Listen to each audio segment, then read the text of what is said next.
Ladies and gentlemen, the following segment of the podcast is presented exclusively by Hillsdale College. Now, in its 175th year, Hillsdale is a truly independent institution where learning is prized and intellectual enthusiasm is valued. Thank you for listening, and my sincere appreciation to Hillsdale for their sponsorship. He's here. He's here. Now, broadcasting from the underground command post, deep in the bowels of a hidden bunker, somewhere under the brick and steel of a nondescript building, we've once again made contact with our leader, Mark Levin. Hello, everybody. Mark Levin here. Our number, 877-381-3811, 877-381-3811. Hey! What if the House Democrats hold an impeachment and nobody comes, Mr. Producer? Nobody's even watching this stuff. People are fed up. They're disgusted. So-called independents are turning on the Democrats in their impeachment process. They've heard enough for 3 years with an election coming up. They've seen enough. And so it's having an effect. A real effect. And we see in these battleground states, you've heard, this is helping President Trump. It's helping President Trump with independence. Oh, that Nancy Pelosi, she's a genius of a strategist. Now, here's the thing. When we talk about the radicals within the Democrat Party, which is now most of the Democrat Party, not Democrats, the Democrat Party, we're talking about radicals in the media. The so-called journalists in the media, the vast majority of them, are of the same ideology as AOC, Tlaib, Omar, Nadler, Schiff, and on and on and on. Jayapal. You ever heard of Jayapal, Mr. Producer? She's out there. From the great state of confusion.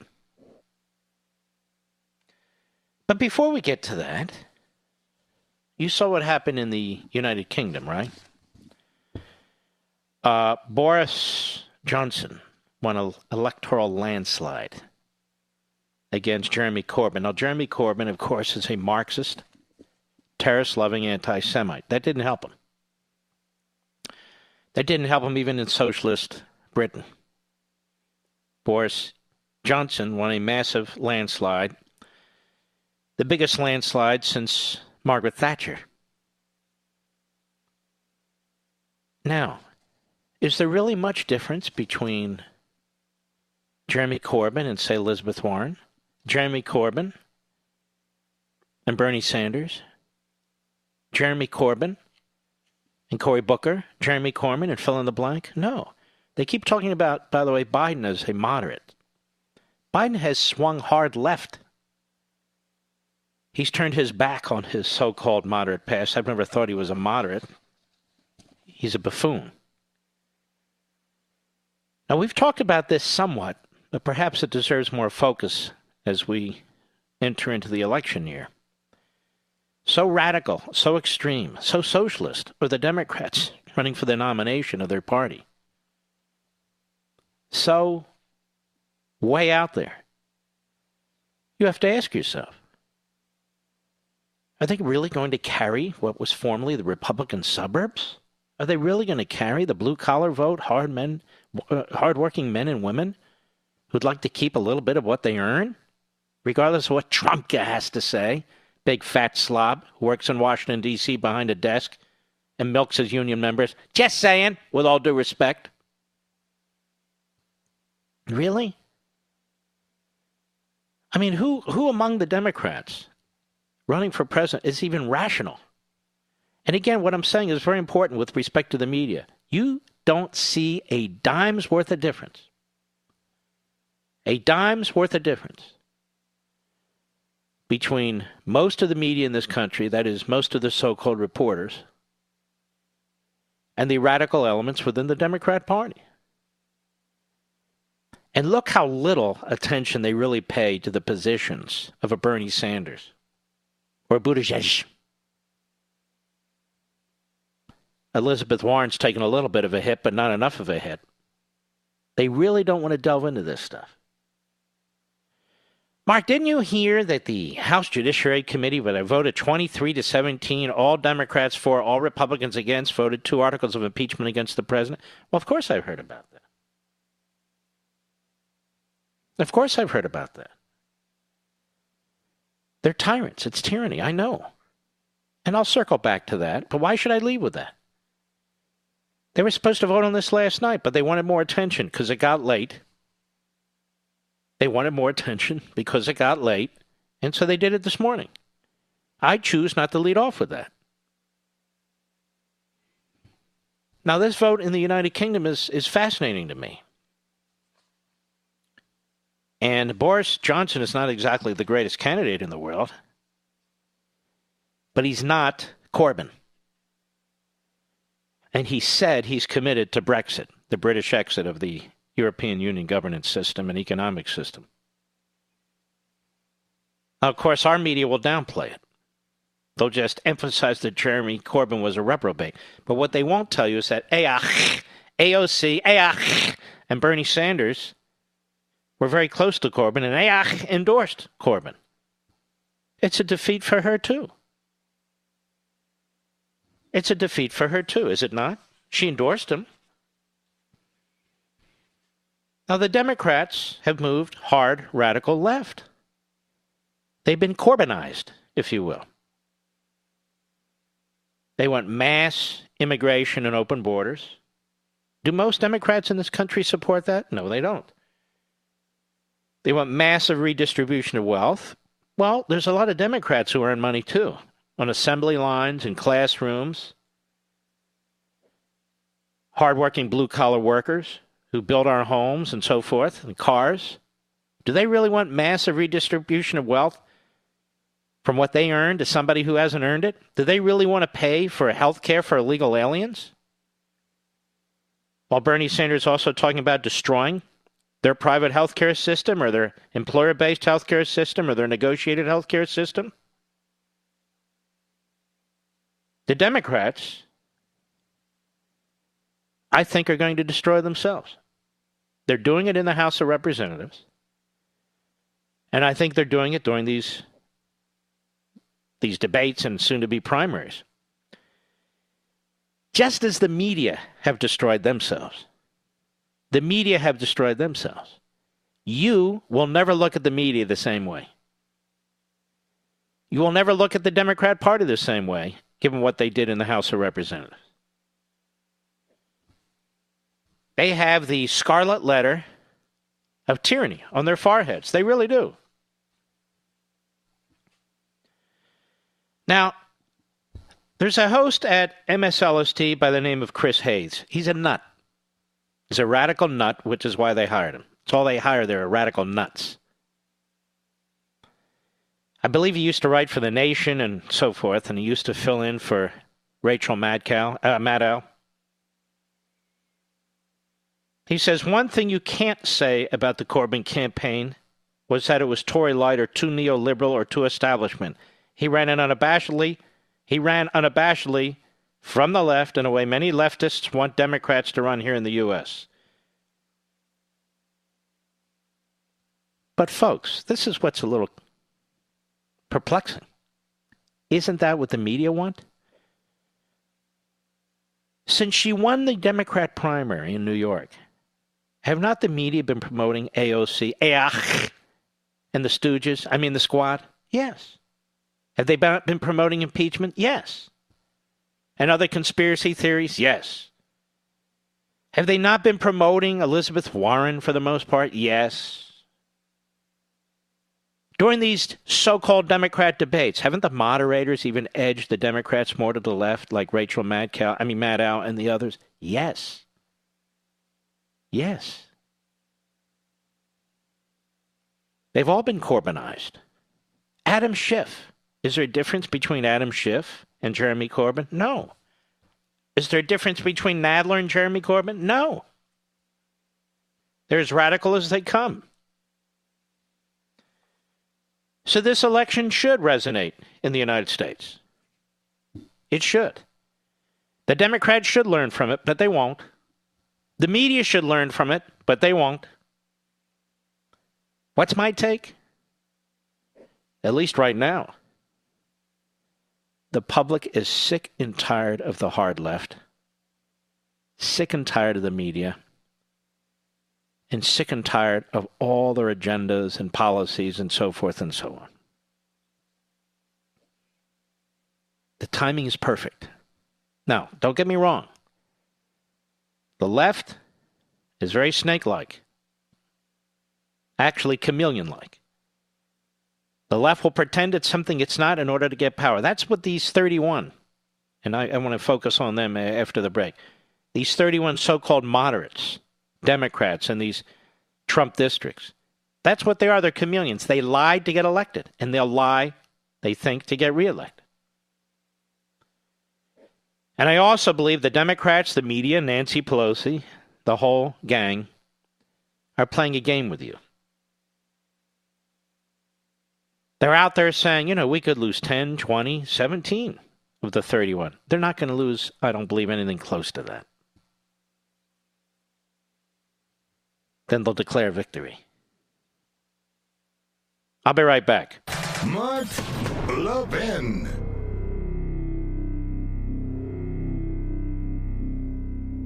As we celebrate the Christmas and holiday season, we often pause to consider our many blessings. Hillsdale College thanks you for loyalty as it celebrates 175 years of blessings. Now, since 1844, Hillsdale has held fast to its mission to provide the kind of education essential to preserving free government. And for decades, the college has extended its educational mission on behalf of liberty through a variety of outreach programs. Perhaps you receive Imprimus for free every month, or have taken one of Hillsdale's excellent free online courses, or have attended one of Hillsdale's free regional events. You know of Hillsdale's refusal to take even 1 penny of government money. Now, this independence allows the college to focus on promoting its core principles: learning, character, faith, and freedom without government interference. So during this season of blessings, Hillsdale thanks you for your partnership in extending its mission to the country.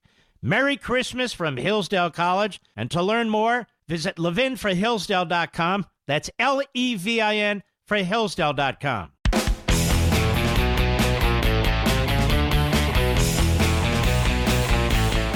The highest rated, can I mention this, Mr. Producer? I think I can. The highest rated quarter hour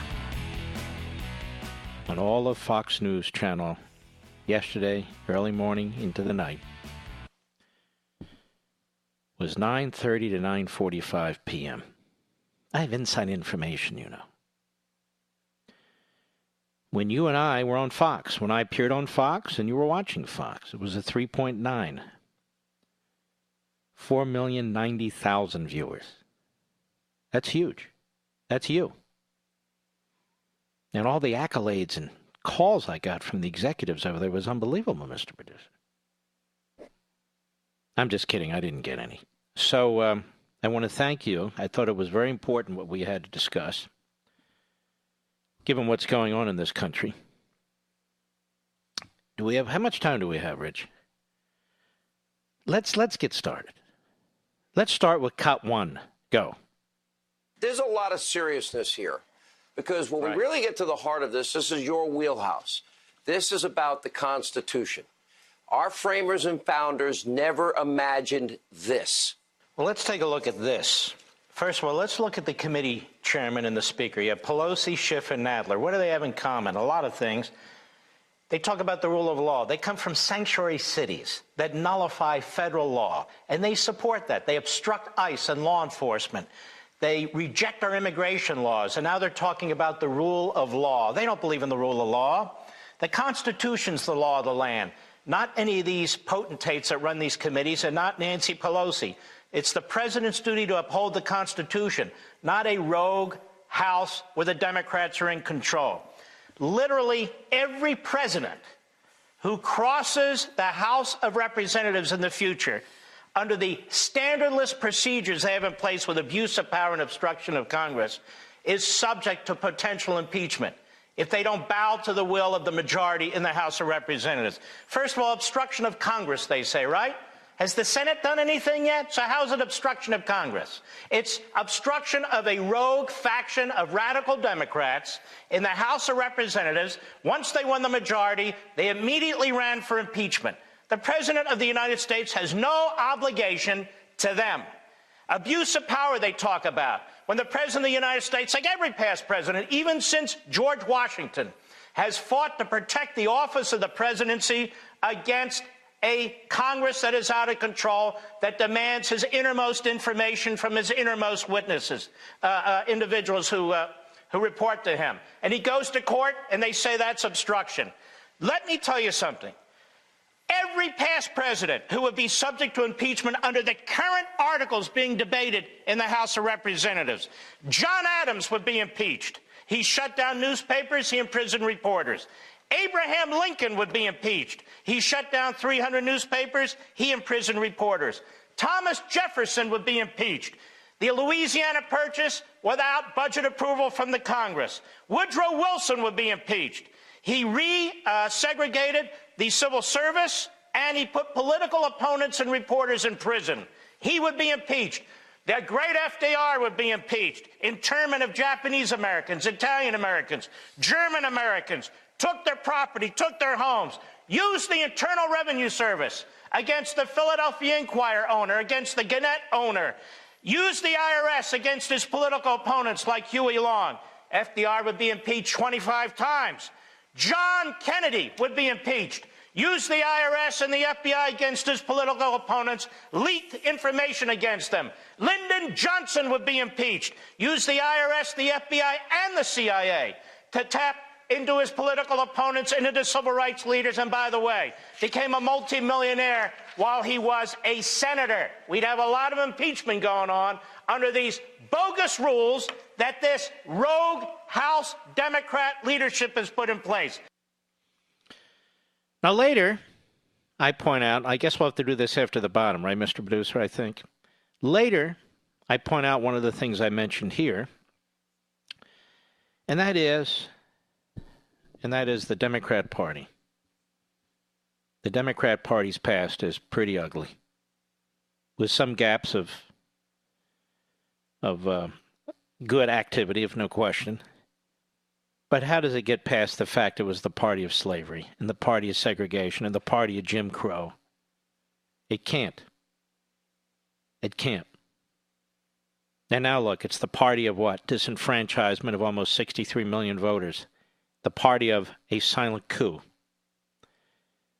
The Democrat Party revulses like this. And it coughs up tyranny. And it goes through periods like this. And it's our responsibility, when it does that, to crush it, to stop it. And that's why the Levin proposal is that we must destroy the Pelosi Project. And the Pelosi Project destroys the Constitution.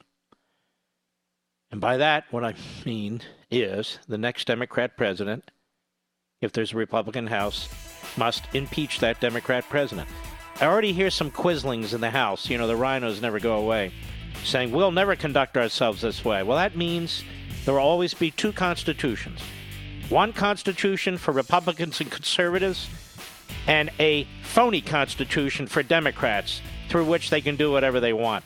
Now, we don't want that, do we? I'll be right back.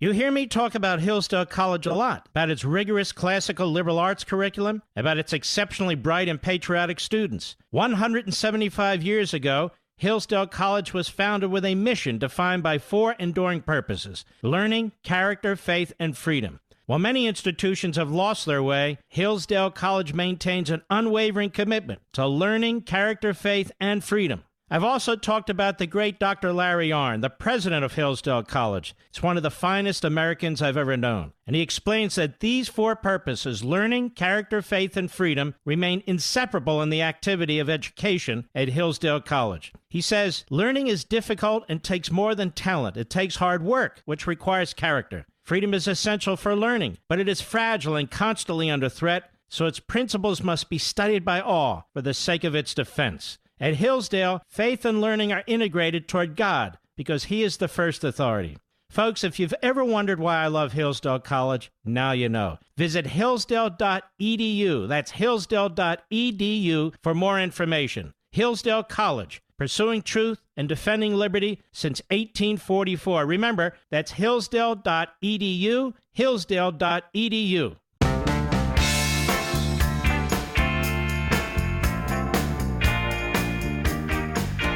Where Americans meet to defend liberty and defeat tyranny. Call the Mark Levin Show now at 877-381-3811.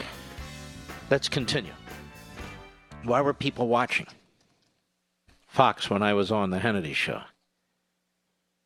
Because I'm going on the offense. I'm laying out the case. It's not just repetition. Cut 2, go.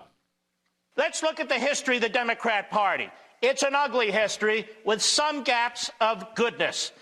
The party of slavery, the party of segregation, the party of Jim Crow. And when the Democrat Party does what it does like that, it needs to be slammed down. And it needs to be slammed down now. The next Democrat president of the United States must be impeached. Not to get even. Not because we're at their low level, because the Republicans can't live under one constitution when the Democrats live under another constitution. And it's the only way we're going to stop them. One party can't be allowed to abuse the Constitution yet wave it around while the other party sits there and takes it. The Democrat Party must be slammed down. The next Democrat president, if they vote for impeachment against President Donald Trump, must be impeached. And we have the blueprint. It's the Pelosi project. She even said today, we've been at this for 22 months, for 2 years. What do you mean we're being fast here? We have the plan. Endless unconstitutional subpoenas. No resort to judicial review. No due process. Accusers are protected from scrutiny. Phone calls of foreign leaders must be released. The president's closest advisors must testify. Tax returns, business records, bank records, business associates, all subject to congressional access, and demand the appointment of a special counsel. That's the Pelosi project. It must become the Republican project when there is a Democrat president. One other thing. Look at this damn thing. This is 500 pages. This is the Mueller report. It took him 500 pages to say the President of the United States is an innocent man who didn't commit any crimes. 500 pages, 2.5 years, $40 million. That's that.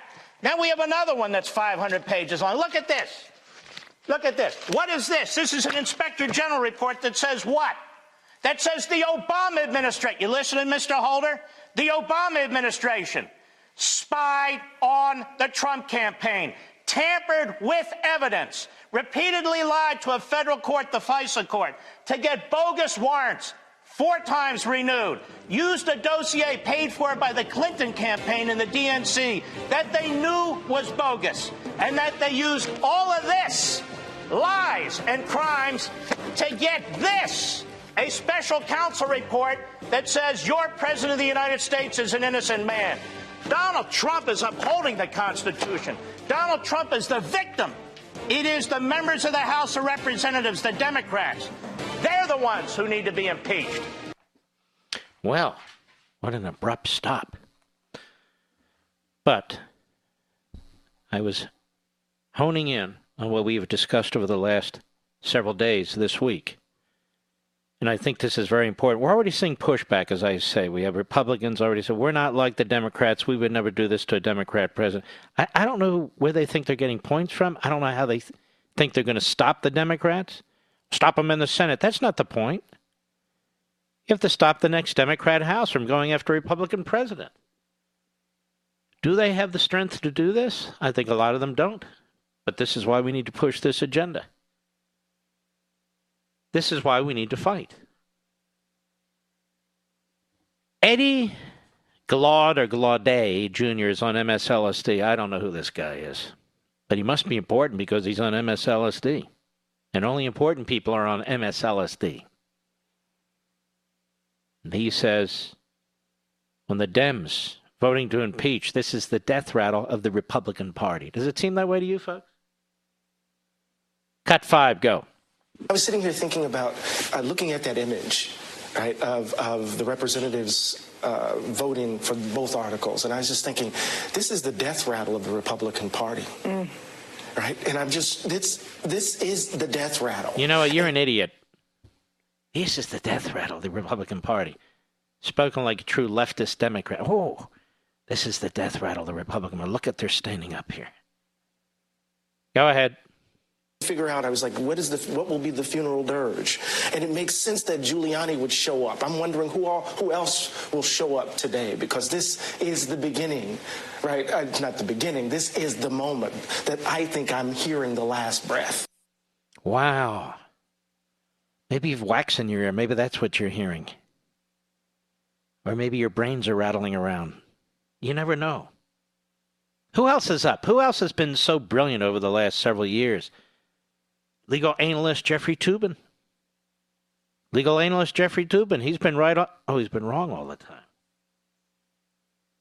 But what does legal analyst Jeffrey Toobin of the Constipated News Network have to say? Cut 6, go.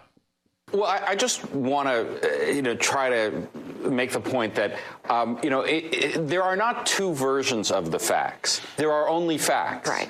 And the overwhelming majority of the case of the time yesterday, you had Democrats talking about the actual facts of this investigation. No. Say this is a legal analyst. Watch. See, the Democrats know about the actual facts. The Republicans, of course, are frauds. Go ahead. Essentially making things up. We have this sort of two-sidesism, and I fall victim to it. But I mean, the fact is, the Republicans were making. The chairman, by the way, Jerry Nadler. He's going to be seated momentarily, but go ahead. Making up. Jerry Nadler's going to be seated with a double wide chair, and that's after his procedure. But thanks for that, Wolf. Wolf interrupted the genius that is not Jeffrey Toobin. Go ahead. When the Ukrainians knew that the aid was cut off. And to the extent we can, I think we should try to police that, in our journalistic function. So in their journalistic function, they're going to police you and me. In their journalistic function, of course. This is why the American people hate you. They hate you at CNN. That's why you have no rate. Your ratings are dying, even under Donald Trump. I don't know if you're an investor in AT&T that owns CNN. I mean, is that a smart bet? Go ahead. To talk about one set of facts, but two different worlds. Yeah, that is. Oh, wow, Dana Bash, that would be. One set of facts, but two different worlds. The world of, you and me, the aliens, and then the world of the smart people who know everything. And actually, they're very stupid. They don't know a damn thing. They've gotten this whole... But this gives you a sense of who these people are when they sit around in their own Christmas parties and Hanukkah parties.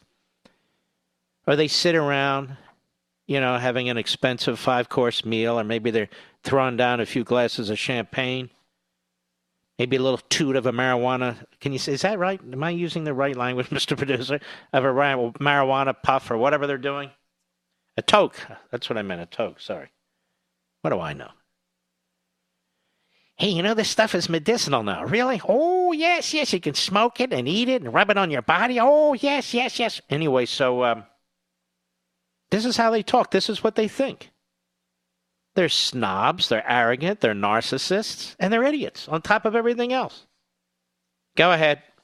But there's also of the same events. I mean, Republicans are basically saying, we see what he did and we don't think there's anything wrong with it. Who is this? Who the hell is Abby Phillip? Speaking for Republicans. They basically saying that we see what he did and we don't think there's anything wrong with it. Go ahead. Way of looking at what. But they also lied because Ukraine. Stop. Now, you see, this is Jim Sciutto. In another format, I would rhyme it Jim Sciutto with another name. He's a former Barack Obama special assistant. And here he is on CNN. But they also lied. So the Republicans lied, says Jim Sciutto. Because Ukraine didn't know about the aid. Go ahead. Delay in July. It's in sworn testimony from Laura Cooper. It's in emails. And yet they kept repeating Ukrainians didn't even know, despite the facts. Yes. Well, that's what the president of the Ukraine said. The president of Ukraine is a liar, ladies and gentlemen. Only Jim Sciutto knows what he's talking about. This is fascinating. But I don't care if the Ukrainians did know about it. If every single thing they say is true, it's not an offense and it's not impeachable. I'm not talking about their conclusory comments. But if the Ukrainians knew we were withholding military aid the way Obama did for several years while the Russians were actually invading the country, and the President of the United States phone call is released where he never brings up military aid once, and the President of the United States wanted the Ukrainian government to look into what the Bidens had done to see if they're corrupt with the assistance of our Attorney General, so what? And the President of the United States wanted the Ukrainians to assist us as we want other countries to assist us in investigating what took place in 2016. Hell, they pushed a special counsel for that. But here, the president can't even ask, so what? So what? So what? So what? Nothing unethical, nothing criminal, nothing violative of anything that I'm aware of, any standards, nothing impeachable. So what? But there's CNN. CNN sounding like the Democrats on the committee, like Adam Schiff, like Gerald Nadler and the other reprobates, because that's what they are. You know, the President of the United States is attacking the media on a sustained basis like we've never seen before. That's a lie on its face, but he should. He should. He has every right to defend himself and his administration from these leftists dressed up as journalists who are trying to take him out and lying to the American people. He has a right to free speech. It's free speech that gave us freedom of the press. I'll be right back. Mark Levin.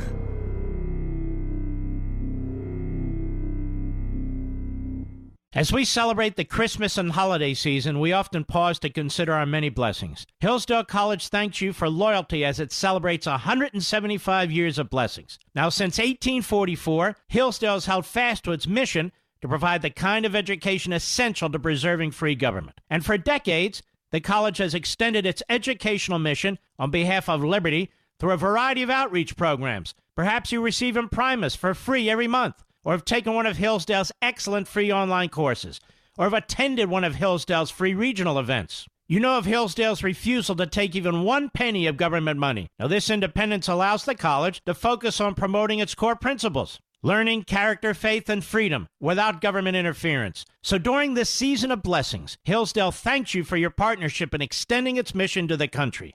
Merry Christmas from Hillsdale College, and to learn more, visit levinforhillsdale.com. That's Levin for Hillsdale.com.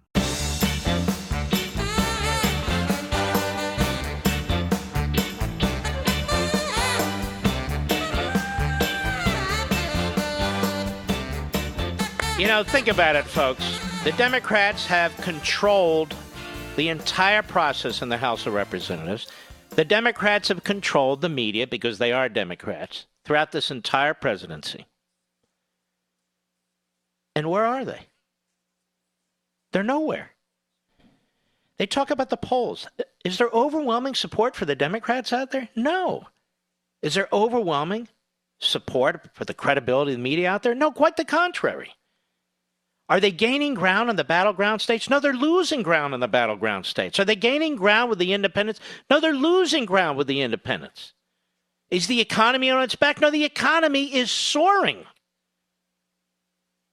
Is America at war? There are wars going on out there, but the President of the United States is being a totally responsible commander-in-chief. Are the borders hopelessly open? No, the President is trying to secure the borders. What about the courts? The President is trying to bring the courts back to constitutionalism. I mean, look around, really. This is their best shot. And their best shot isn't cutting it. They're shooting themselves in the foot. Now, I'm not saying, get cocky about this. Never, ever, ever. The left is diabolical. The media are diabolical. But I'm saying, step back and look at the horizon. All they've done, subpoenas, media, hearings, leaks, criminal investigations, congressional investigations. It's gotten them nowhere. In fact, their majority in the House is being threatened. All right. Where are you, AOC? Where's Elizabeth Warren and Bernie Sanders? Probably all in Moscow. They like Moscow in the winter. Where's the so-called whistleblower? Whatever happened to that guy? Eric Schmierkeller, or whatever the hell his name was. See you in a moment.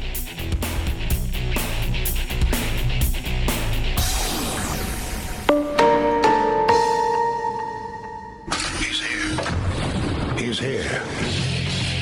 Now, broadcasting from the underground command post, deep in the bowels of a hidden bunker, somewhere under the brick and steel of a nondescript building, we've once again made contact with our leader, Mark Levin.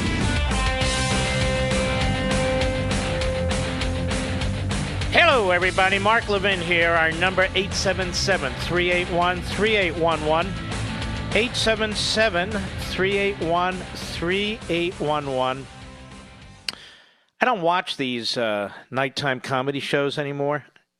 I used to when they had actually funny comedians. I think the last one of those guys for me was Jay Leno. He played it straight, pretty much down the middle. Then you get Letterman, who turned into truly Mr. Bizarro. But these three morons now, the three stooges of, I can't even say of comedy. They're not even worth paying attention to. And yet, people send me stuff. Did you hear Stephen Colbert? No, I didn't hear Stephen Colbert. Well, he mentions you. Well, he mentions me. So Mr. Producer finds it. And I want you to listen to this. Tell me if you think it's funny. I'm quite serious. Is this funny?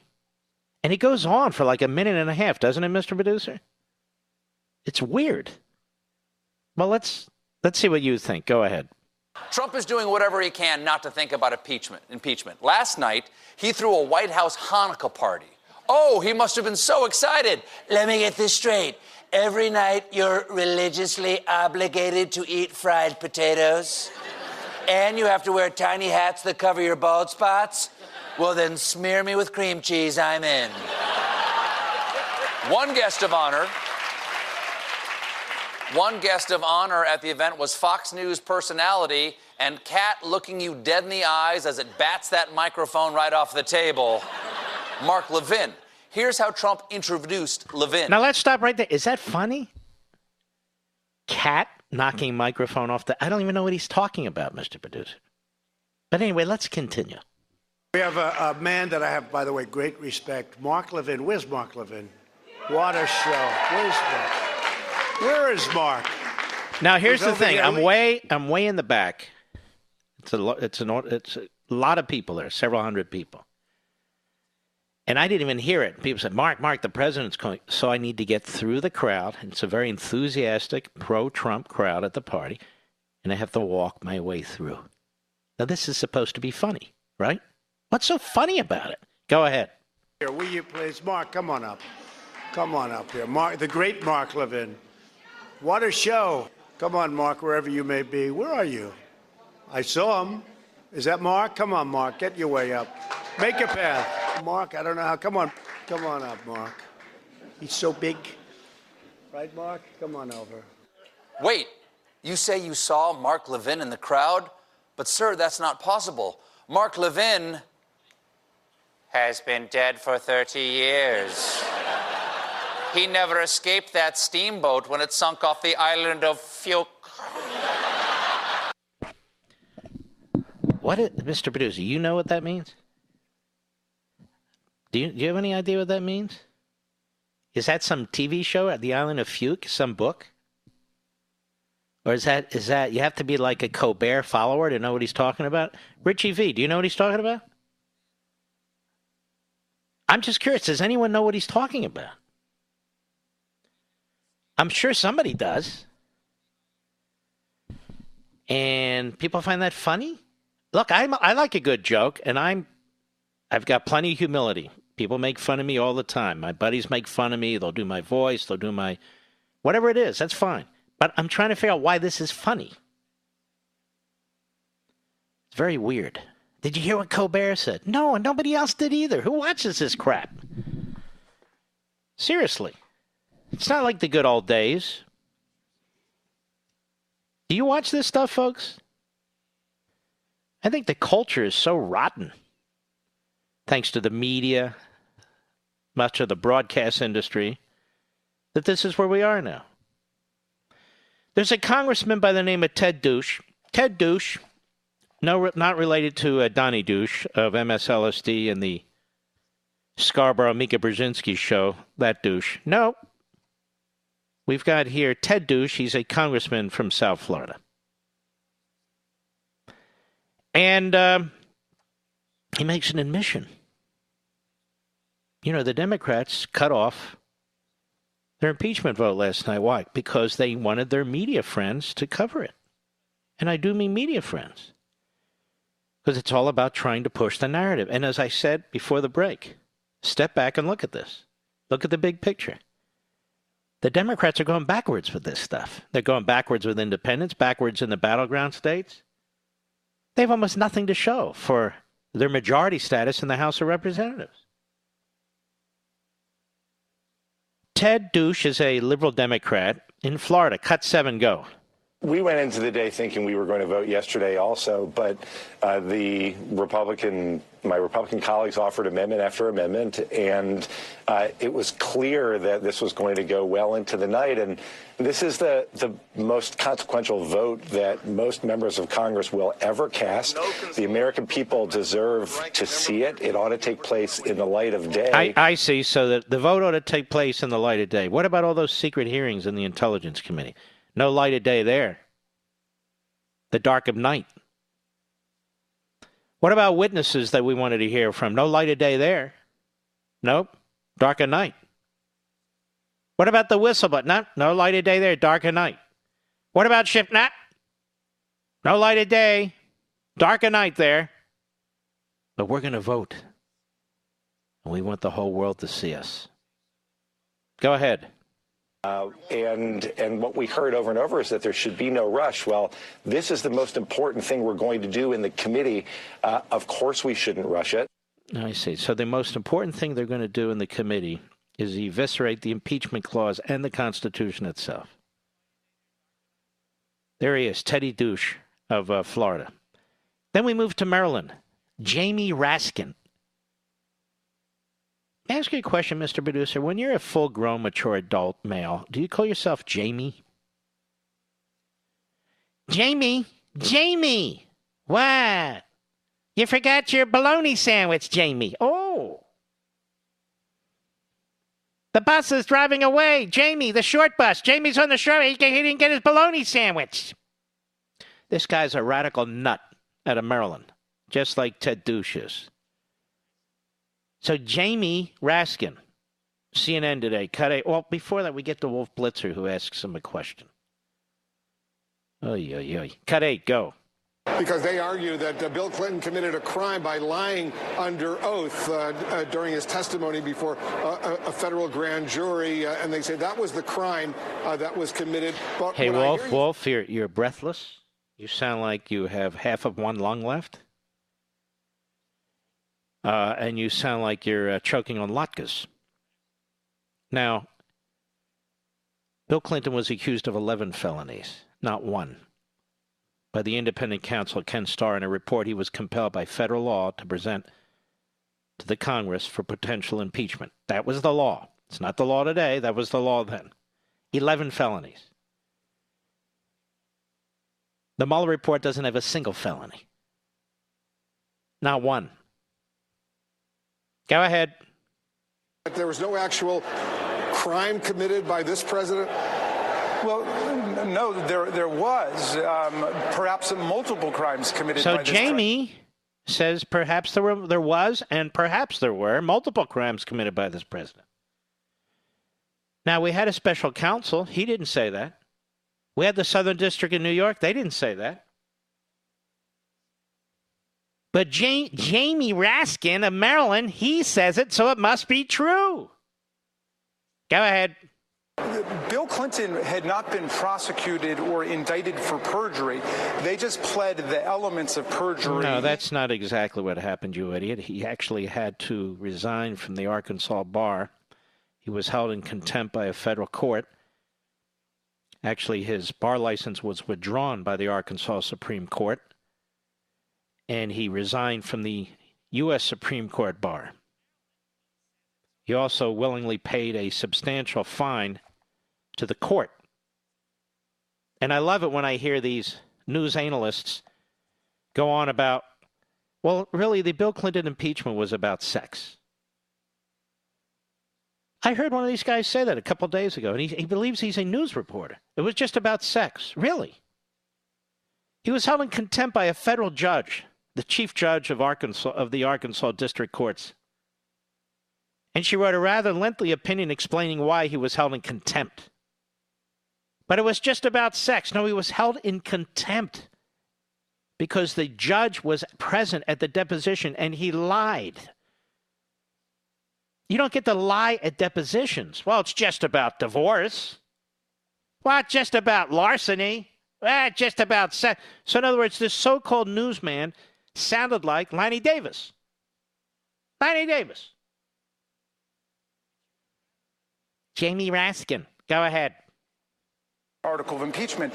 We've pled within our impeachment and in the accompanying report lots of factual evidence that could lead to prosecution of the president later. No, you didn't, you idiot. But listen, that's not even the point. Could lead to the prosecution of the president later. Go ahead. They seem to want to have it both ways. You can never prosecute the president. You can't indict the president while he's in office. But you can't. Hey, doofus. Nobody wants to have it both ways. The official position of the United States Department of Justice that you cannot indict a sitting president was a position of the Clinton Justice Department and the Nixon Justice Department, and has never been overturned, not even by the Obama Justice Department. That doesn't give you free rein to impeach somebody because you think they should be indicted. You understand. You sound like Molotov. Molotov, like the Molotov cocktail? Yes. He was the right-hand henchman of Joseph Stalin. And during the Russian Revolution, Molotov cocktails, yes, that's what he invented. One of the longest-serving confidants, if Stalin had any, was Molotov. Jamie Molotov Raskin. Throwing Molotovs all over the place. Molotov cocktails. He's a tyrant, this guy. Absolute tyrant. Can impeach him in the future, indict him in the future if you can't indict him now. What's going on here? Only to be outdone by Debbie Wasserman Schultz. I thought she was gone. So what happened to Debbie Wasserman Schultz? Where was she? I thought she was persona non grata in the Democrat Party. I thought she retired and opened a haberdashery or something, or a cupcake store. Cut 9, go. I mean, I really think what this boils down to is that we are here because the President of the United States has treated the Constitution like toilet paper, like nothing more than toilet paper. Wow. That's a catchy phrase. Catchy phrase. And you sound like an idiot, but you always have. Go ahead.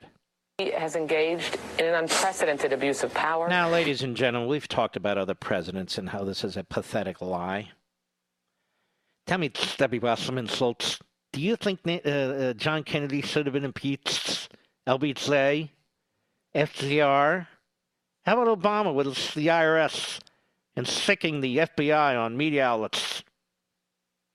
How about Obama writing legislation in the Oval Office like DACA, circumventing Congress? Go ahead. He engaged in a protracted... shut up, you idiot. I'll be right back. Mark Levin.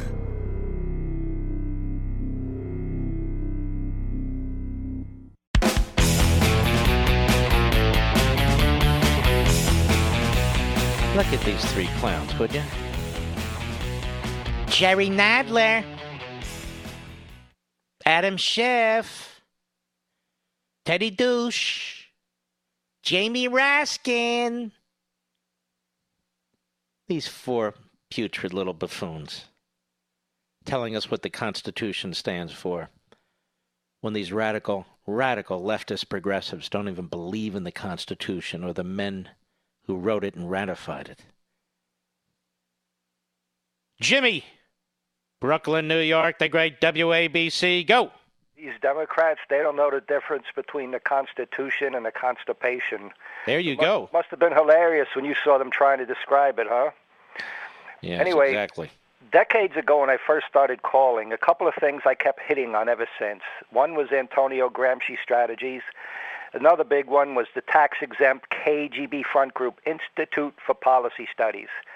Now, the Institute for Policy Studies, one of the founders and leaders of it was Marcus Raskin. That's the father of this congressman. Also, the father of Buttigieg is the leader of the International Gramsci Society. So these are two hardcore people. In the old days, you called them red diaper babies. So you've got these people like this sprinkled throughout the government, and I believe they're following in their father's footsteps. Tell us more about Raskin's father. Do you know more about him? Oh, no, not more specifically, but he was a co-founder and leader of that group. Now, that group is so powerful that when the FBI was monitoring, the communists took them to court. And the FBI could no longer monitor them and actually had to destroy some of their records. So ultra-hardcore leftists. We call it KGB Front Group, Institute for Policy Studies. Wait a minute. You're exact. Hold on now. I want people to understand. Jimmy is right. The Institute for Policy Studies had links to the old Soviets. Go ahead. Right. Work with the New York Times, Washington Post. The KGB guys hold classes. They attend classes. I had people that penetrated it, told me about it. There's an excellent book written by a guy exposing it, Covert Cadre. You'll be surprised. It's got the names of all the congressmen and senators who were attending it and part of it. It shows how they penetrated national security, penetrated the media, the churches, the schools, and it's got pictures of actual KGB agents in there. Now, Buttigieg's father, International Gramsci Society, in the writings I have from communists, they describe it that usually wherever communists took power, they had communist revolutions, they admit it led to great tragedy and suffering because the population wasn't ready and the communists had to exert force or threat of force to impose their rule on the people who weren't ready for it. So Gramsci's idea was you have to re-educate the people prior to the revolution. You have to penetrate all the churches, all the religions. So when they carried that out throughout the world, naturally in the Muslim country, they had to penetrate Islam. And all of these countries, all of these religions were taught to be working against America and the West. It's absolutely brilliant. Diabolical, but brilliant. Mm-hmm. One more thing. This is what I really called about. In the commie newspaper I talk about, Independent, I-N-D-Y, Pendant, in the issue from last month, they're reminiscent about the good old days of the massive militant violent protest against the World Trade Organization. And they're reminiscing about it, and they say if Trump steals the coming election, it's going to be bigger and more militant protest. So as they're saying that, and they're planning for it, obviously, you have Schiff saying Trump is going to steal the election. It looks like some sort of coordination. But your word diabolical is very important here. Because what they're trying to say now, what they are saying now, is if Donald Trump runs and wins, he has stolen another election. These people are undermining our country in the worst possible way. Thank you, Jimmy. We'll be right back.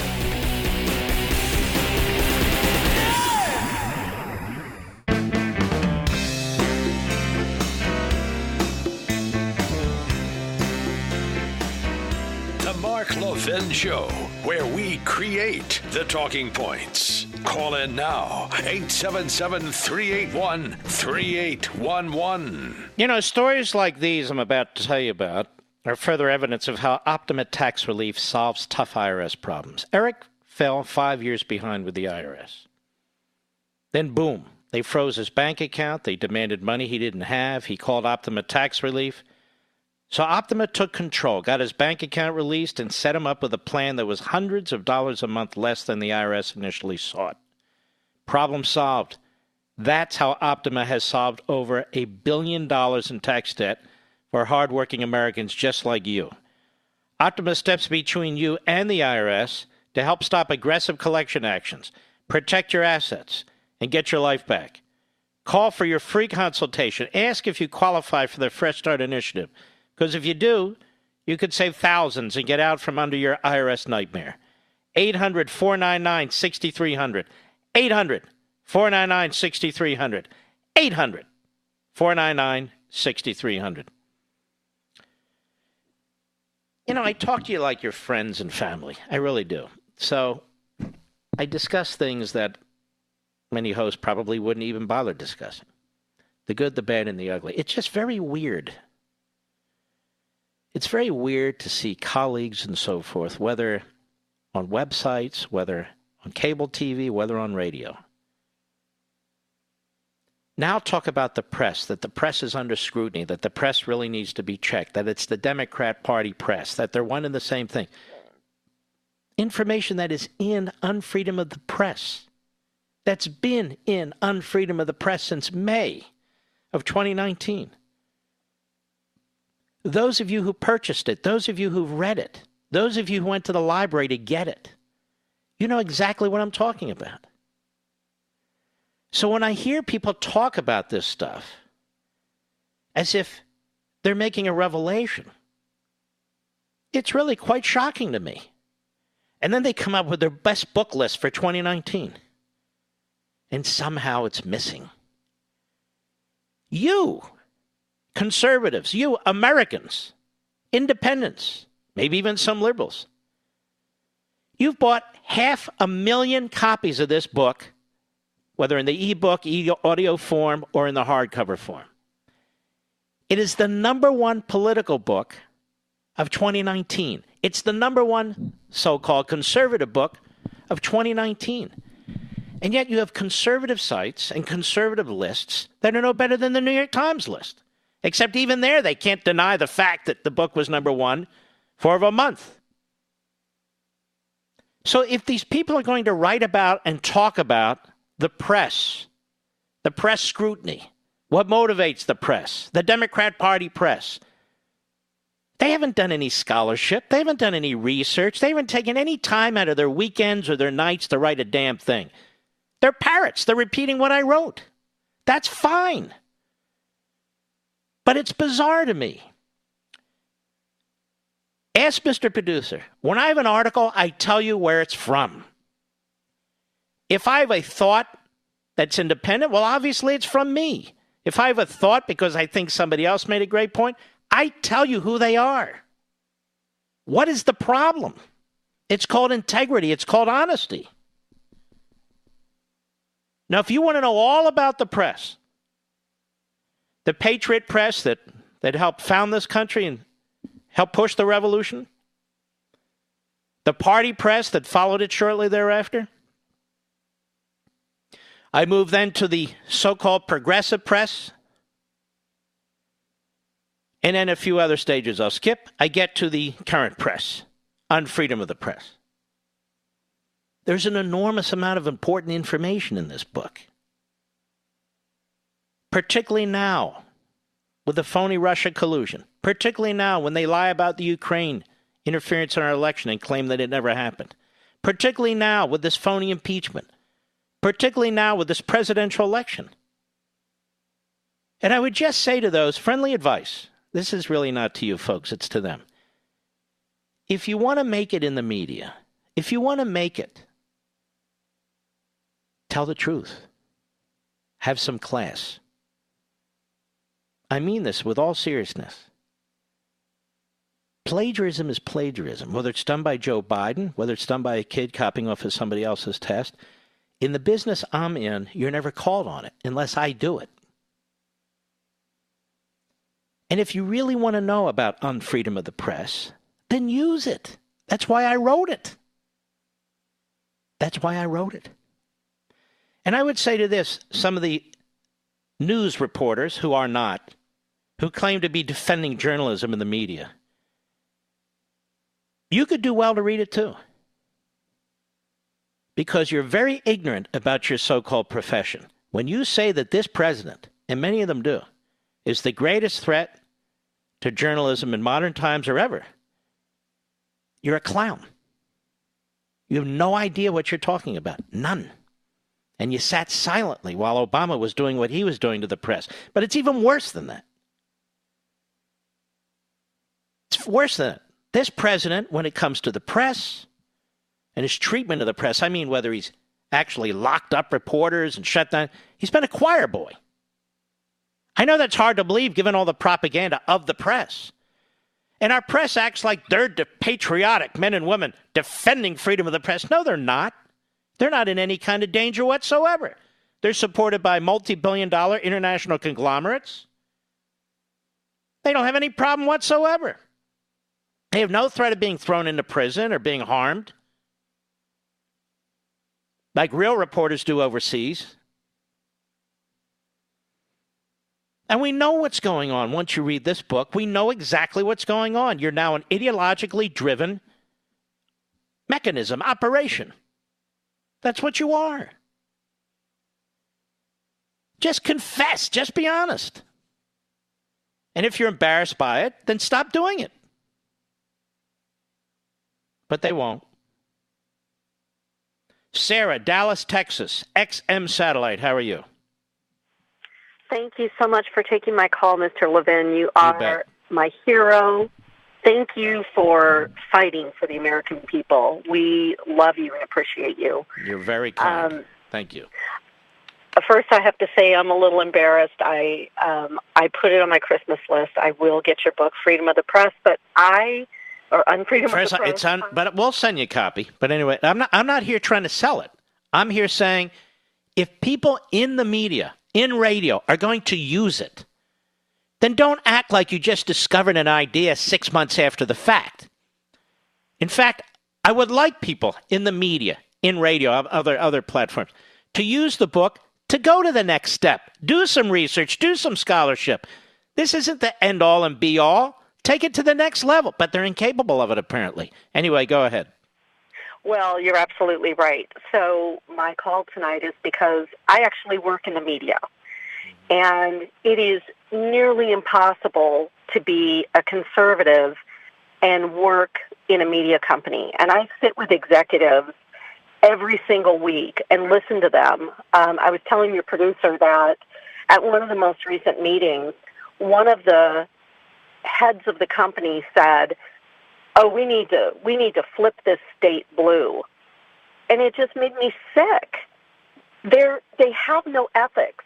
They have no morals. They don't care about. I don't know how these people got into media.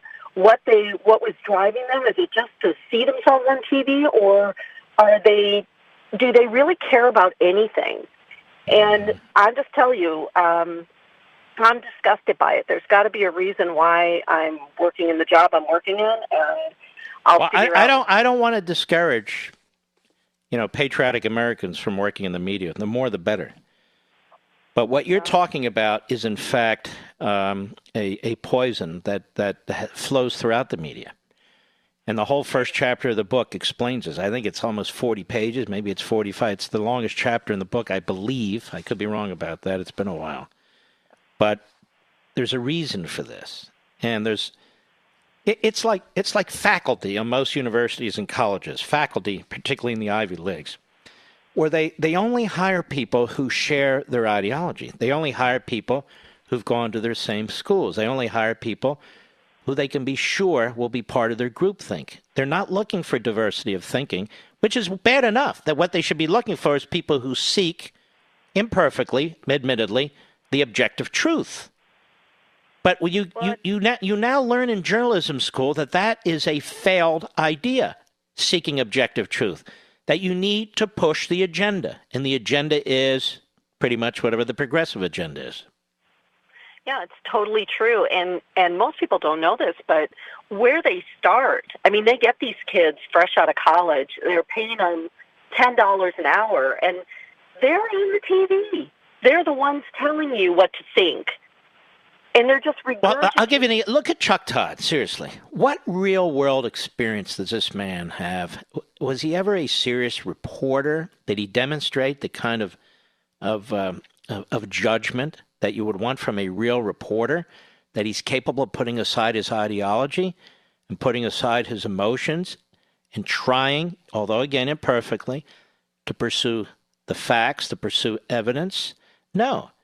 You watch this guy on Meet the Press. It's called Meet the Press, not Meet the Opinionated Press. He's taken an institution that's been around for half a century and he's destroyed it.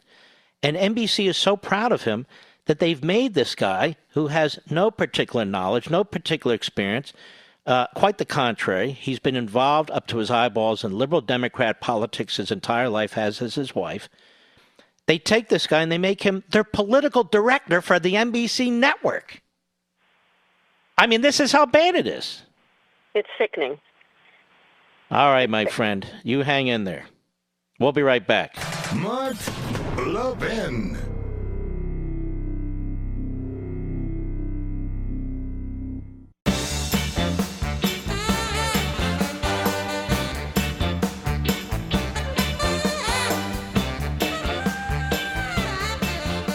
You know, Mr. Producer, I heard a rumor, and I don't even know if this is true, so I can't say it's true.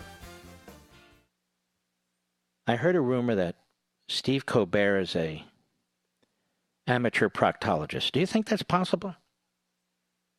I don't even intend comic writers to give me that. Isn't that funnier than me walking to the front of a room? That's so crazy. Well, here I am. You know, as we celebrate the Christmas and holiday season, we often pause to consider our many blessings. Hillsdale College thanks you for your loyalty as it celebrates 175 years of blessing. Since 1844, Hillsdale has held fast to its mission to provide the kind of education essential to preserving free government. And for decades, the college has extended its educational mission on behalf of liberty through a variety of outreach programs, including this one. Perhaps you receive Imprimis for free every month, or have taken one of Hillsdale's excellent free online courses, or have attended one of Hillsdale's free regional events. You know of Hillsdale's refusal to take even one penny of government money, federal or state? Now, this independence allows the college to focus on promoting its core purposes: learning, character, faith, and freedom, without government interference. At no time in our nation's history has there been a greater need for the kind of classical liberal arts education that Hillsdale offers on its campus and nationwide. So during this season of blessings, Hillsdale thanks you for your partnership in extending its mission to the country. Merry Christmas from Hillsdale College. To learn more, then you should really go to their site. Go to levinforhillsdale.com, Levin for Hillsdale.com, levinforhillsdale.com. Andrew, Stanhope, New Jersey, the great WABC. Go. I was in the media, and my highlight is definitely when I got to interview the great one, Mark Levin. But really, it was at Bark in the Park. When you interviewed me? Well, I tried to, but you took the mic and did the interview yourself. Oh, that's me. And I put and your wife was there. It was great. And I pitched the story, and it got on air, so it was good because it was a biased liberal station. Not as bad as some of the others. So that was one of my highlights. And I just want to give an example of their bias. Anytime they covered an illegal immigrant rally, like pro-illegal, they would never say illegal. They wouldn't even say undocumented. They would just say immigrant. And they said, immigrants are being rounded up. And I said, my wife's an immigrant. Should I tell her to hide under the bed? Yeah, right. But they meant illegal immigrants, and they weren't being rounded up. They were publicly protesting. Tell me, how many people, there's a lot of us, right, have seen immigrants being rounded up? Right, it's the opposite. Rounded up? Where are they being rounded up? And that's their phrase. Round them up, round them up, round them up. They want you to think of cattle or sheep. People aren't being rounded up. Go ahead. First, I went out as a camera guy with a reporter, and she covered one of the pro-illegal immigrant rallies.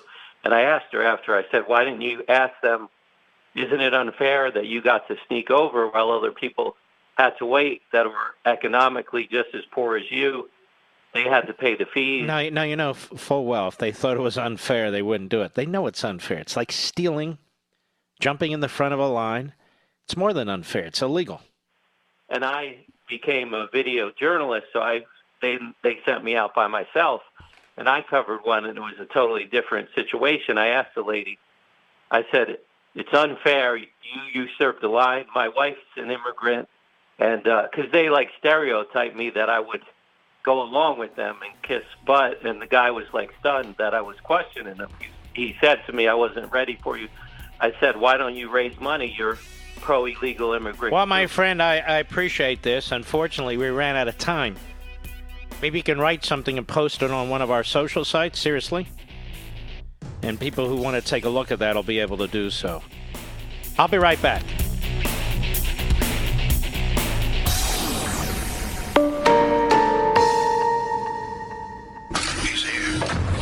He's here.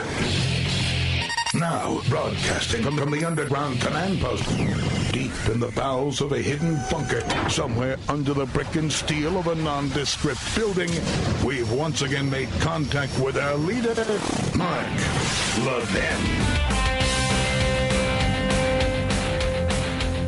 Hello, everybody. Mark Levin here. Our number, 877-381-3811, 877-381-3811. Look, don't forget, this Sunday, Life, Liberty, and Levin, 8 p.m. Eastern Time, 5 p.m. Pacific Time.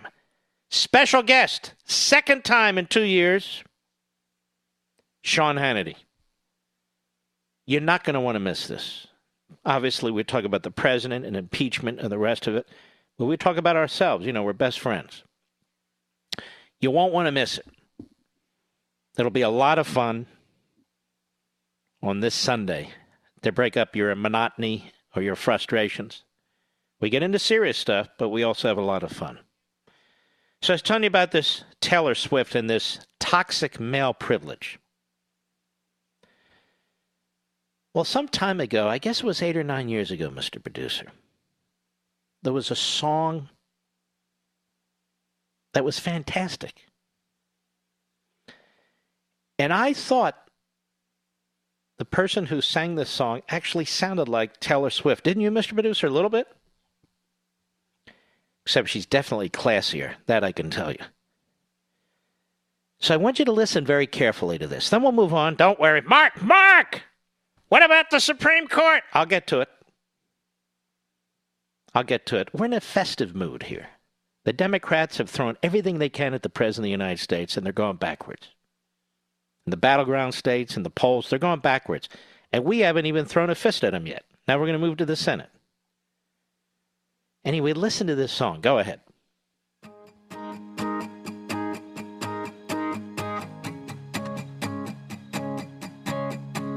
He's from the city and I'm just a small town girl.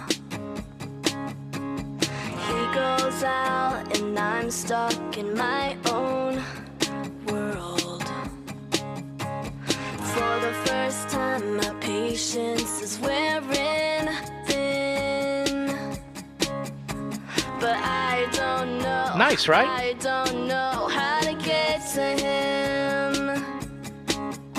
So come and take me home. I'll be waiting alone. I keep slipping. So could you save me now? 'Cause I did it again. Baby, I'm just a falling star. So don't you crush my paper heart. Beautiful. This could be just a fantasy. So don't make it the same old story. One more round. He's in a rush and I like to take my time. But my watch is set 3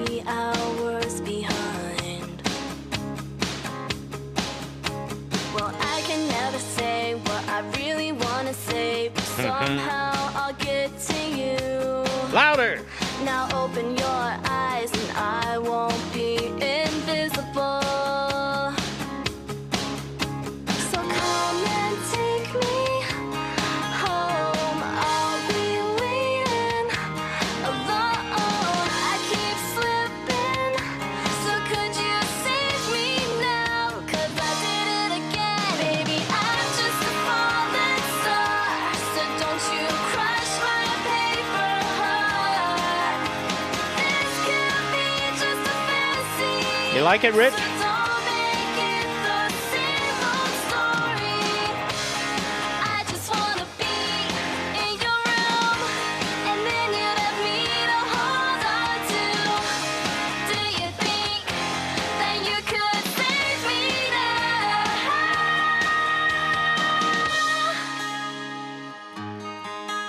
Oh, I'm falling, falling, falling. Oh, baby, I'm just a falling star. So don't you crush my paper heart. This could be just a fantasy. So don't make it the same old story. I'm just a falling star. So don't you crush my paper heart. This could be just a fantasy. So Well, don't make it the same old story. that song was written and produced and sung in 2011 by my daughter, Lauren. Same old story. Isn't that right, Mr. Producer? 2011. I wish she would have pursued this. She didn't, but that's a proud papa who played that. And for the rest of you, America, she's a rock-solid conservative. None of this toxic male privilege concern or anything of the sort. And she loves Donald Trump. In fact, I'll be honest with you. She was the first in the family to love Donald Trump. Well, tied with my father, really. My daughter was for Donald Trump, right out of the box. My father liked Ted Cruz a lot, but he was for Donald Trump right out of the box. As a matter of fact, when I was supporting Ted during the primary, and the president was pounding pretty hard on Ted, and I was pounding back. I remember my dad calling me after the radio show, one particularly aggressive show. And my father said to me, "What are you doing?" I said, "What do you mean?" "Why don't you stop beating up on Trump the way you're beating up on Trump?" I said, "Well," he said, "I like that guy." I said, "All right. All right, Pops."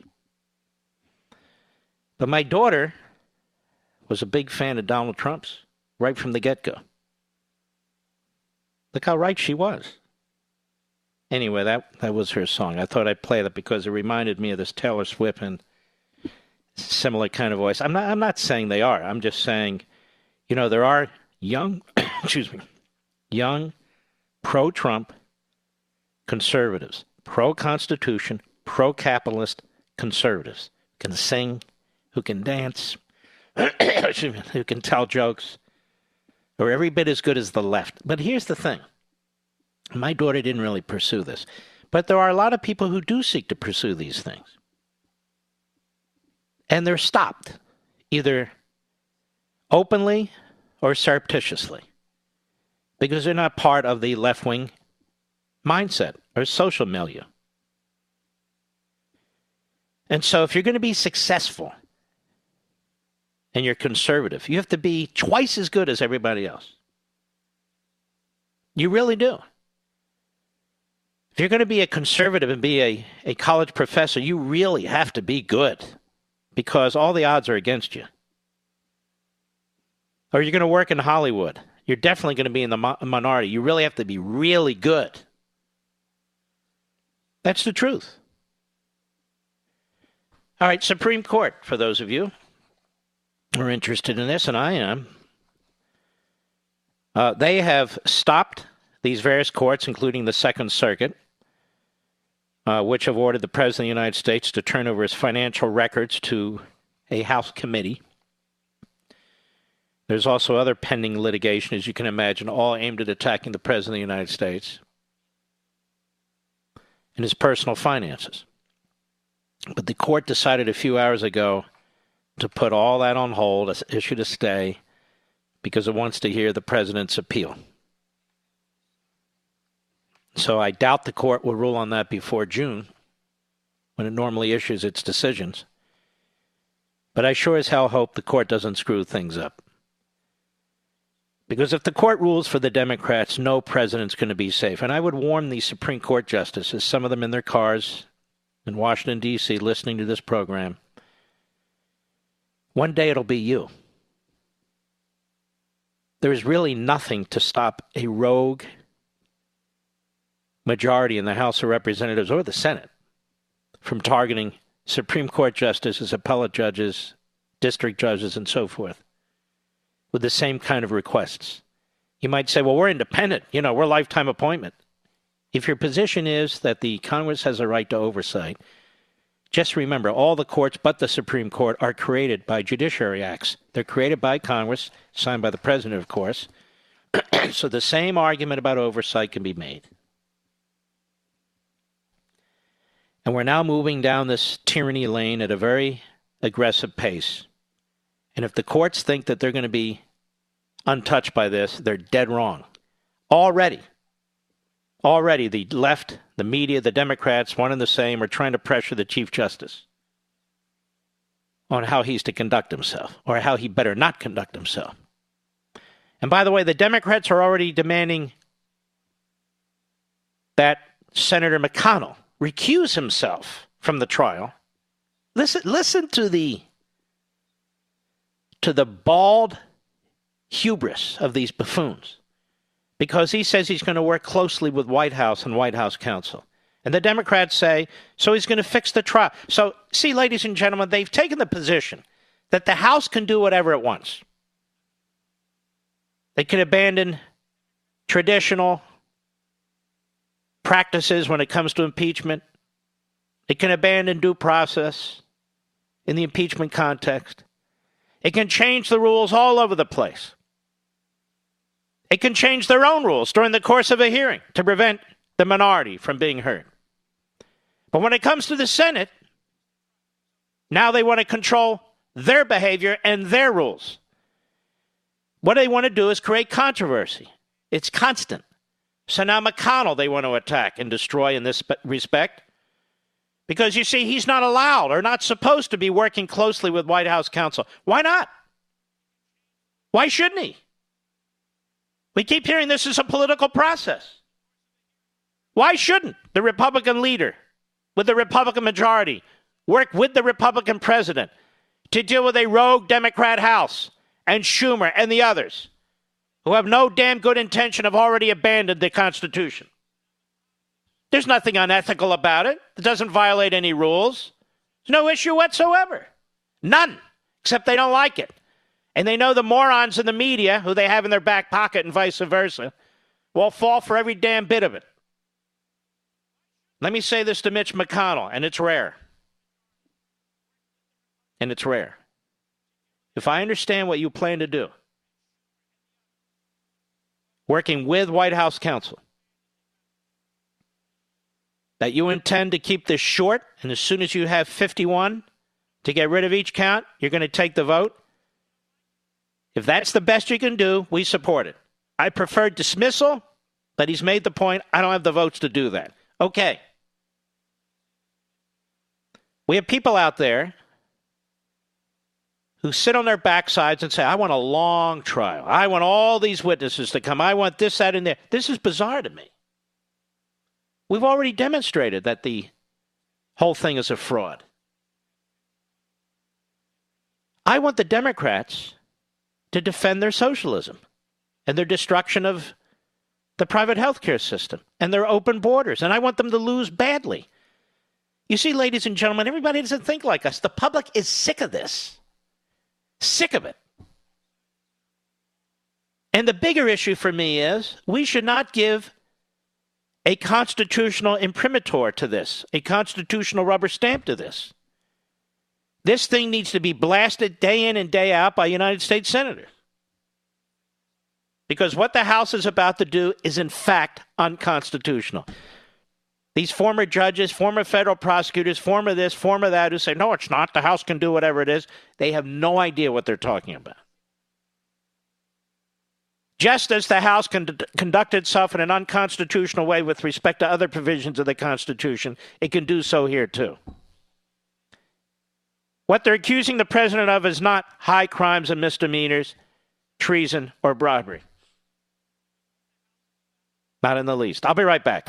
Mark Levin.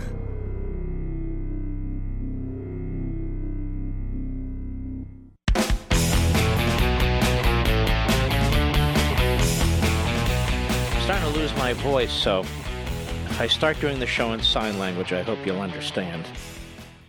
Just watch how the Democrats push the media narrative in this country. So now there's an issue all weekend long. Mitch McConnell should recuse himself, because he dared to say on the Sean Hannity show last night. He dared to say on the Sean Hannity show last night that he'll be working closely with White House counsel. How can he be an impartial arbiter? Impartial? Is this a joke? Is this a joke? Adam Schiff, Nadler, Pelosi, the whole group of commies on the Judiciary Committee? I mean, McConnell's right. He ought to work very closely with the president's lawyer and see what they want to do. And he's also wrong about a few other things. No, the Constitution does not compel a trial, Senator. You can't show me anywhere in the Constitution where it does. And yes, if you had the votes, but I guess Romney's weak, Collins, Murkowski, Corey, Gardner, a few others. No, you're not required, once it comes over there, to actually hold a trial. You could dismiss the whole thing, which has been the Levin position from day one. No, I want to hear from Hunter Biden. Well, then we need a special counsel. You're not going to get anywhere in the Senate. Too many morons. May I say, with all due respect. Now, Kevin, Philadelphia, Pennsylvania, the great WPHT. Kevin, I have a question for you. Yes, sir, the great one. I have a question before you ask me, or say your comment. First of all, you're a police officer. I want to thank you. I had relatives in the Philadelphia police force when I was growing up, a couple of uncles. But here's my question. The Eagles and the Redskins are playing this weekend. Who's going to win that game?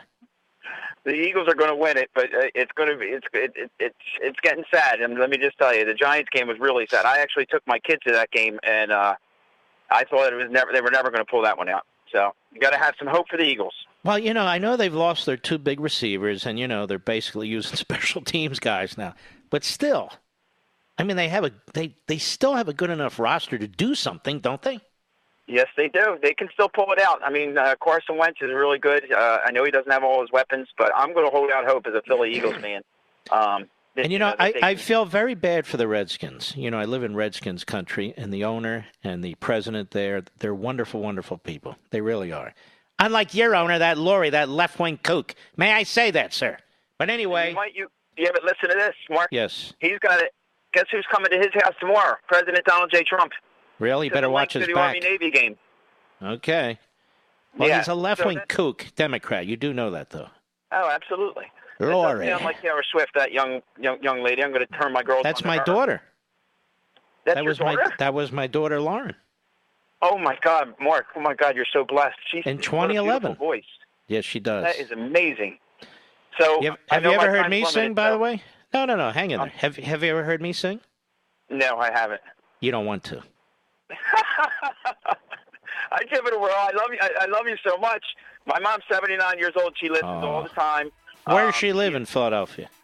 She lives in Malvern. She moved out after my, I know exactly where. Listen, don't hang up, Kevin, because I took your time. Stay with me. We're going to come back to Kevin, a Philly cop, a man I like a lot. He's called before. I like all you cops out there. I really do. What the hell would we do without you? I'll be right back.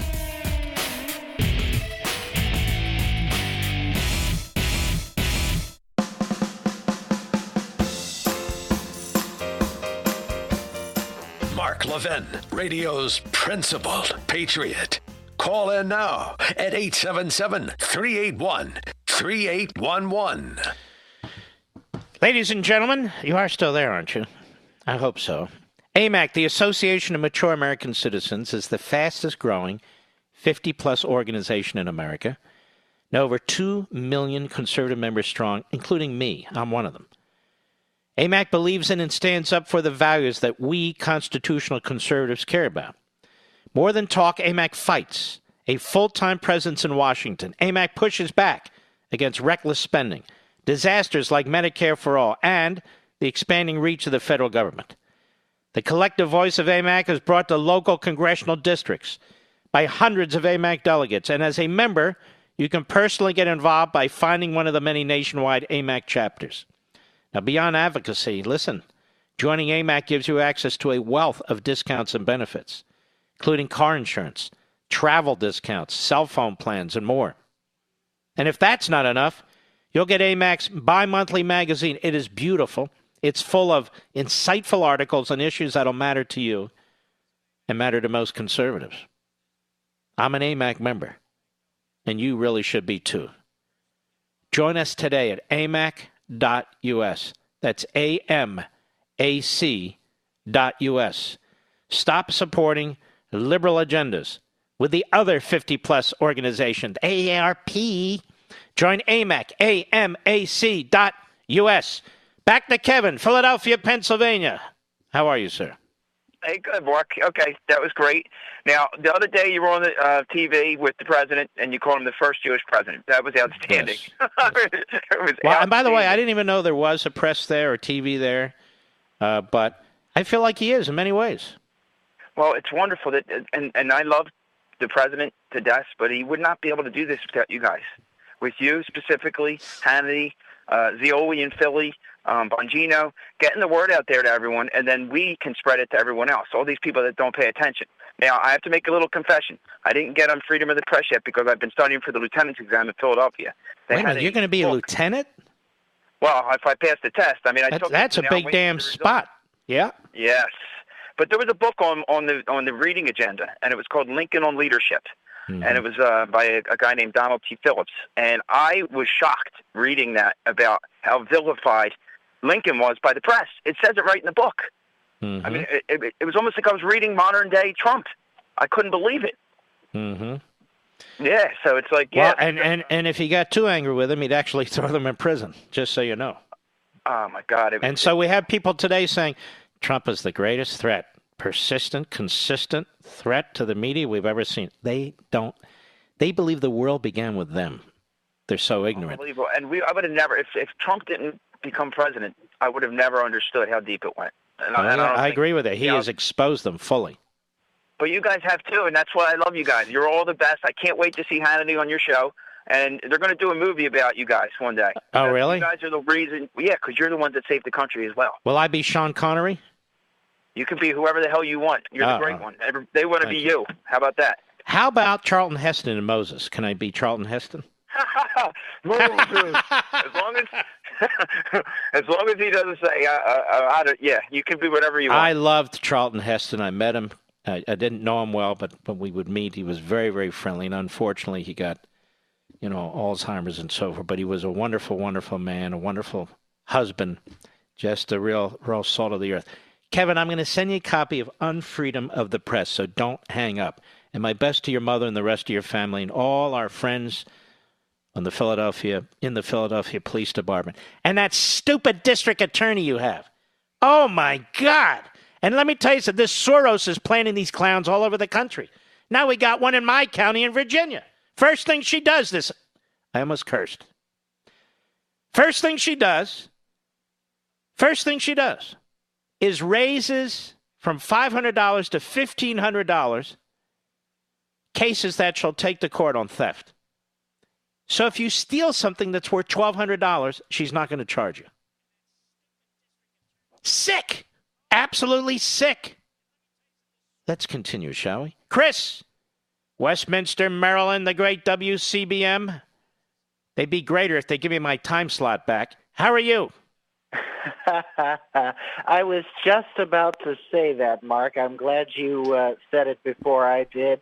I'm great. I want to tell you, Mark, that I started my journey as a Levinite when you first came to WCBM back when you were live and national there. And you know who pushed? You know who was my greatest advocate in Baltimore was Tom Marr.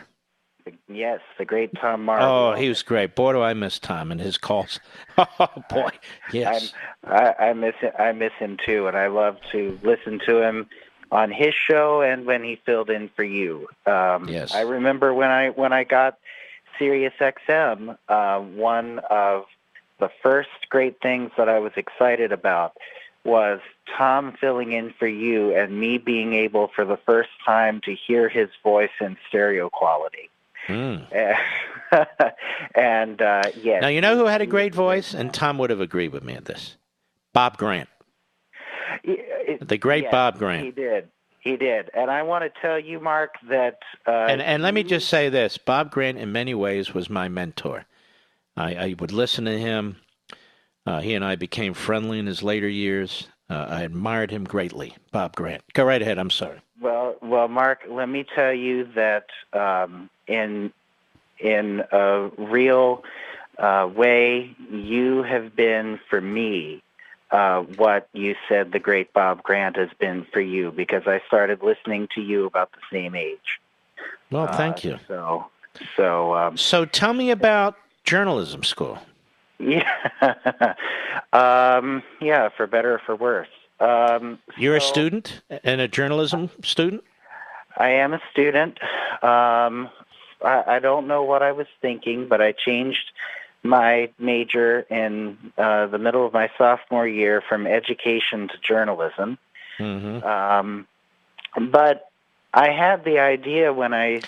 As I say, we need conservatives who want to really treat this as a profession to get into journalism. So that's a good thing. Anyway, go ahead.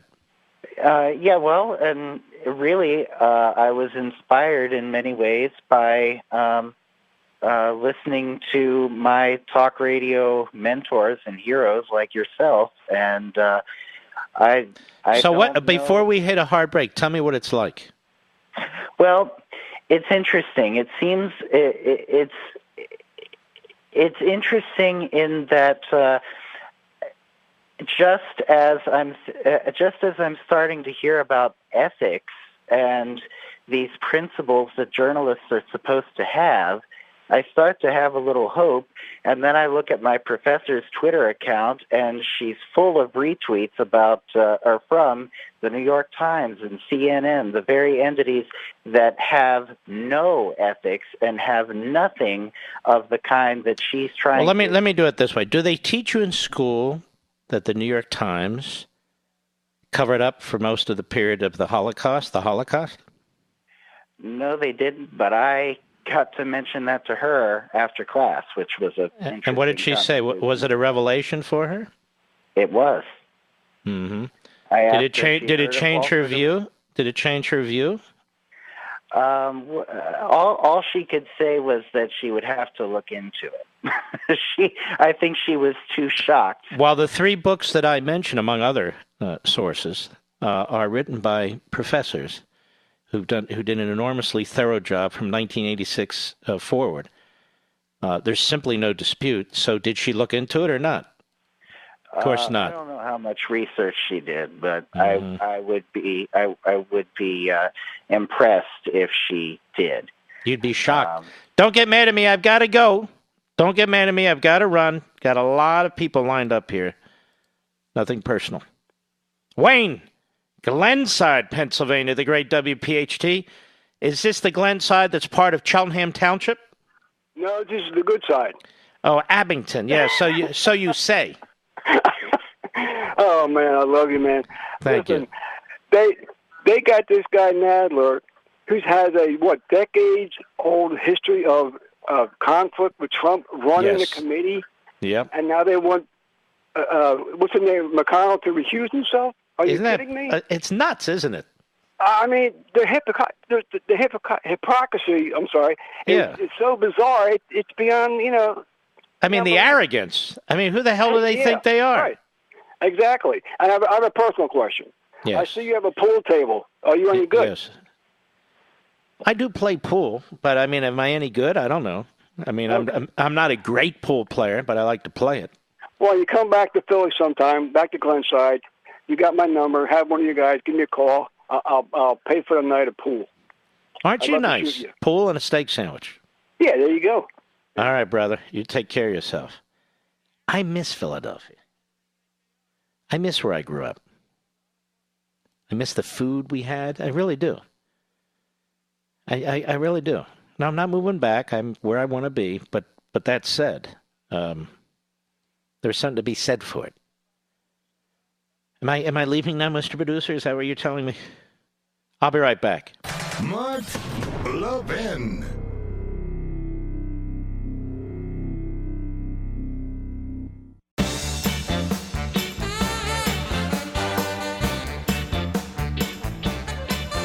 See what they're doing in Virginia, the threats from the Democrats? You have these brave constitutionalists who are sheriffs in these more rural counties in Virginia, and they're declaring themselves sanctuary cities. This is something I long ago began promoting on the Second Amendment. Just take the page right out of the left-wing sanctuary cities. Two can play this game, and this is what I believe in order to try and pull things back to a normal situation. But anyway, you know what they said they might do, Mr. Producer? Bring out the National Guard. The National Guard. Yes, they're very, very Castro-like, Maduro-like, fascistic-like. The National Guard? To do what? You people think this is a joke. Not you, but others. It's not a joke. And you've heard them. You've heard fake Beto O'Rourke go on about confiscating guns. Others have too. You're going to call out the National Guard to do what? And I know a lot of these folks who work every day who are members of the National Guard, and I seriously doubt that they would do what some left-wing kook governor dressed in blackface talking about post-birth abortions. I doubt that they'd follow his orders. But here's the good news, Mr. Producer. The President of the United States has the power to countermand those orders. Did you know that? Because ultimately they're part of the United States military. All right. How's Nancy Pelosi celebrating the holidays? I assume another facelift, but what do I know? By pushing Congress to pass her plan to socialize medicine. It's headed to the House floor for a vote where it's likely to pass. Thankfully, we have a Republican Senate and president. We'll see that this show is put to an end. I certainly hope so. As I've been telling you, Pelosi's plan is so extreme it'll make European socialists blush.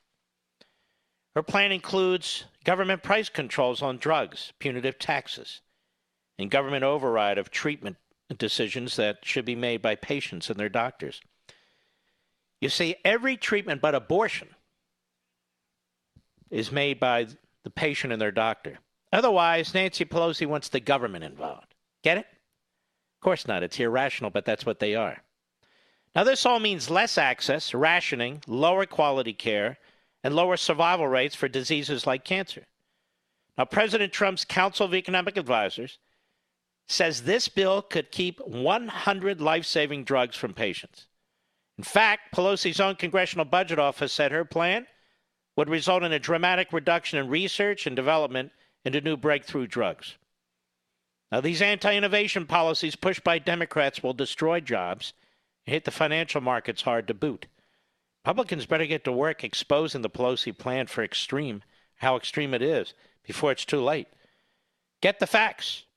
Go to truehealthcarefacts.com, truehealthcarefacts.com, truehealthcarefacts.com. Mr. Producer, I think if we jack up immensely the price of Botox and plastic surgery, Nancy and others in Congress might then become a little bit more free market, competitive oriented. You never know. Got to hit them in the pocketbook, or I guess in the bloated lips. Ladies and gentlemen, every Friday in honor of you.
Okay, the week is officially over. The weekend begins right now. Don't forget Sunday. My guest is Hannity on Life, Liberty, and Levin on Fox. 8 p.m. Eastern, 5 p.m. Pacific. You're going to love it, folks. I hope you'll check it out. It's a good way to end your Sunday. We salute our armed forces, police officers, firefighters, and emergency personnel.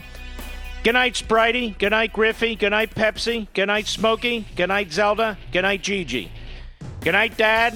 Good night, Mom. And good night, Leo. Have a wonderful weekend, and God bless you.